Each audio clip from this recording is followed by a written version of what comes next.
Benvinguts a un altre vídeo d'Escola a Casa. Avui us mostraré una nova funcionalitat del Canva, molt útil tant per les classes presencials com online. Es tracta de la nova eina per fer còmics. Per accedir a les plantilles podeu fer-ho des de la pantalla principal del Canva, just a l'entrar, o simplement buscant a la barra de dalt a la dreta. Hi posem la paraula clau i ja ens apareix. Tira còmica, veieu? Llavors ens sortiran les nombroses plantilles que hi ha. N'hi ha de Nadal, d'animals, de persones, una mica de tot. Escollim la que més ens agradi. Jo agafaré aquesta del panda i dels animalets. Totes les plantilles per a tira còmica tenen els mateixos elements. Un còmic de mostra, una plantilla de vinyetes, personatges, elements per al còmic i bafarades. Algunes també tenen expressions facials per als personatges i tot.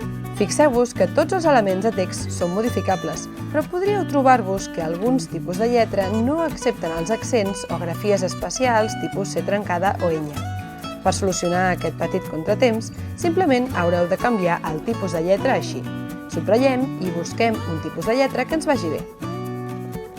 Per començar a fer el còmic, simplement podem modificar el còmic de mostra que ens ve donat, recordant de canviar el tipus de lletra, o començar-ne un de nou amb les vinyetes de la segona pàgina. Si volem redistribuir les vinyetes, no hi ha cap problema. Podem copiar-les, canviar-les de mida, fer-ne més. Recordeu que per copiar elements podem fer-ho amb la tecla Ctrl més C i enganxar-los amb Ctrl més V baixa.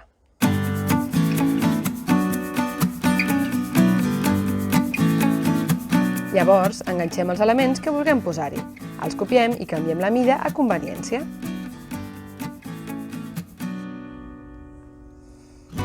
Per fer parlar els personatges, copiem i enganxem les bafarades.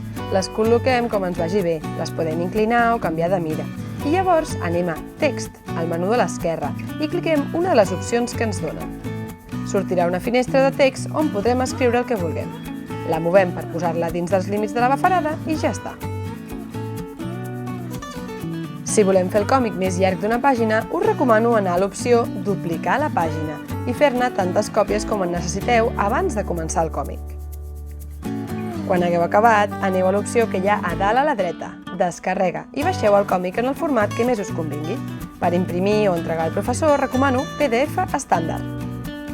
Seleccioneu només les pàgines on hi heu fet el còmic, no cal que hi hagi tots els elements i bafarades, i baixeu el document.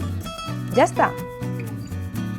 Com heu vist, el Canva és una manera molt pràctica de treballar el còmic a l'aula, ja que ens estalvia les fases de dibuix i disseny dels personatges i ens permet centrar-nos només en la part de creació de la història i diàlegs. Perfecte per a les classes de llengua. Ens veiem a la propera!